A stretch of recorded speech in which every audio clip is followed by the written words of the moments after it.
चावल चढ़ाना एक हमारे यहाँ एक बहुत बड़ा इसमें साइंस है। अन्य द्रव्य क्यों नहीं चढ़ाते?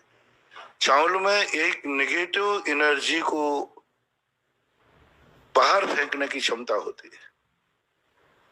जब अभी चीन ने इस बात के लिए खोज किया कि यदि आध घंटे तक किसी व्यक्ति के सामने चावल रखा रहे तो 24 घंटे तक के लिए उसको इतनी नेगेटिव सहन करने की क्षमता आ जाती है कि सारी दुनिया उसको बद्दुआ देवे लेकिन उसका बाल बांका नहीं कर पाएगा। आदि आप पुंज लेकर के भगवान के सामने पूजा कर रहे हैं 10 मिनट भी, इसलिए मैं हमेशा कहता हूं थाली को सामने रखना चाहिए।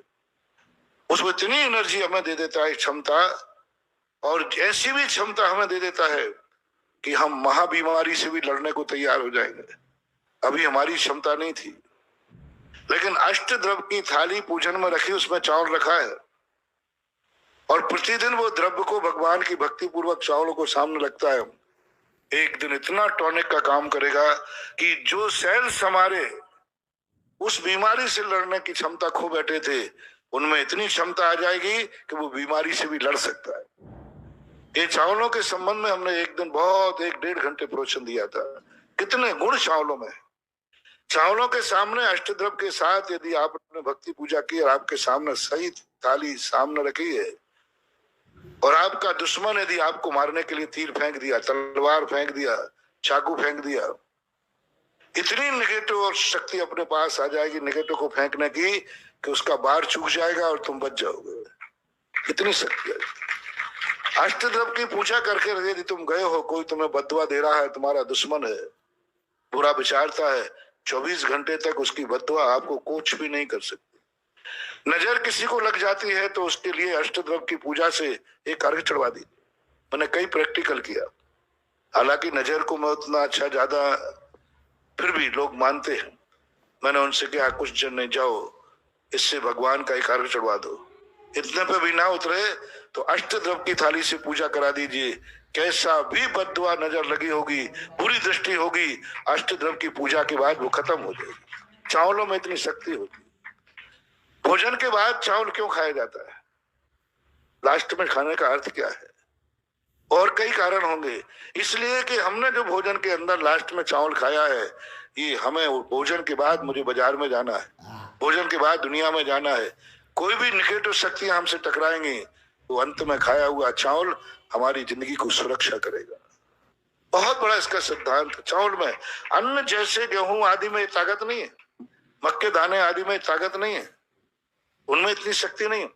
जैसे दूध तो सभी होते हैं, लेकिन गाय का दूध अलग गुण वाला होता है।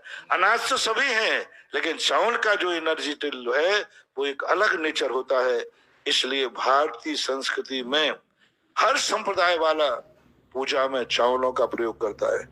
जब भी किसी देव को सीमा बंधन किया जाता है तब श्रीफल नहीं फेंके जाते, चावल फेंके जाते। जब हर संप्रदाय के अंदर जब किसी सीमाओं का अपन बंधन करते हैं और बंधन करके कहते फलाना देवता फलानी सीमा को संभाले, वहां चावल फेंके जाते हैं। और जो अक्षत चावल है और पीले चावल है, इन दोनों का भी नेचर बहुत अलग अलग होता है। ऐसी शक्तियां जो हमारे जीवन में विनाश करने के लिए आई हैं तो उसके लिए हमारे लिए अक्षत काम करेगा। ऐसी शक्तियां जो हमारी हितैषी बनकर के हमारा विनाश करने आई हैं, मतलब दुश्मन बन के नहीं, मायाचारी छठ कपट बन करके। एक तो आता है सीधा दुश्मन बन के, और एक आया है छद्म भेष में, तो पुष्प उससे रक्षा करता है। पुष्प के अंदर एक क्षमता होती है कि कोई बैरी यदि हमें कितना भी लुहावना लेकर के आवे, कितना भी परिणाम लेके आवे, यदि हमने अपनी मुट्ठी में अपने हाथ से पुष्पों को सामने रखा है तो वो फैल हो जाएगा। उसकी मायाचारी, उसका जो छल कपट है वो प्रकट हो जाएगा, तुम बच जाओगे, तुम्हें पकड़ में आ जाएगा। इसलिए इन अष्टद्रव्यों का, पुष्प और चावलों का एक असाधारण गुण होता है जो आज बहुत बड़ा वैज्ञानिक लोग इस पर बहुत शोध कर रहे हैं। इसलिए एक बार मैंने कहा था कि आप लोग मंदिर खाली हाथ मत आया करो। ये चावल भगवान के लिए नहीं चढ़ाए जा रहे हैं, इन चावलों को सामने रख करके अपने अंदर की शक्ति को पावर दिया जा रहा है। बच्चों को भी खाली हाथ मत भेजा करो मंदिर में। मंदिर के चावल चढ़ा करके विद्यार्थी स्कूल गया है, हो सकता है कि अपहरण करने वाला उसे आए और उसको अपहरण ना कर पाए, बच्चा बच जाए। बच्चे को लिए महिलाओं को भी अपने हाथ में खाली हाथ मंदिर नहीं आना चाहिए चावल लेकर, क्योंकि सबसे ज्यादा समय तक आपके सामने चावल रखा रहेगा तो पूजा के समय, अर्घ के समय। तो इन सब के कोई रीजन है, ये मात क्रियाएं नहीं है, ये क्रियाकांड नहीं है। क्यों चढ़ाए जाते चावल? अन्न दर्शन की बात तो समझ में आती है कि उनके भगवान भोग लगाते हैं, तुम्हारे भगवान तो भोग भी नहीं लगाते, फिर चावल किस लिए चढ़ाना? भगवान को खाना नहीं है और भक्त को खाना नहीं है, फिर क्यों चढ़ाए जाते हैं? हम आजकल क्रियाओं के जो साइंस है वो खोज नहीं पा रहे, और लोग कहने लगे कि भगवान जब खाते नहीं तो चावल क्या चढ़ाना, खाली हाथ डोलते चले जाते हैं। क्या मतलब पड़ा इनको? हम तो भाव पूजा कर लेंगे। भाव पूजा करने वालों के अंदर एक दिन ऐसी जिंदगी आएगी कि उनकी क्षमता 2 मिनट में कोई सामने आ जाएगा तो उसकी चपेट में आकर के घबरा के मर जाएंगे। इसलिए हर ग्रस्त के जीवन में कोई ना कोई दुश्मन होता है। हर ग्रस्त के जीवन में नेगेटिव पॉइंट बहुत ज्यादा आते हैं, खतरे बहुत हैं आपके। हर पॉइंट पे खतरा है। आप गाड़ी से चल रहे हैं, खतरा है, एक्सीडेंट का खतरा है। आप व्यापार कर रहे हैं, खतरा है। आपके पड़ोसी से खतरा है। हमारे लिए कम खतरे हैं, आपको ज्यादा खतरे हैं।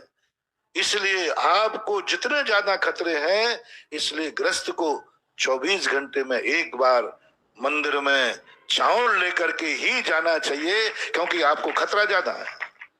हम लोगों को ज्यादा खतरे नहीं है, और है भी तो उन खतरों को हम खतरा मानते नहीं है। वो तो मुझे अपन लोगों को निर्जरा के कारण बन जाते, इसलिए हम लोगों को जरूरत नहीं है। आपको जरूरत है चावल की।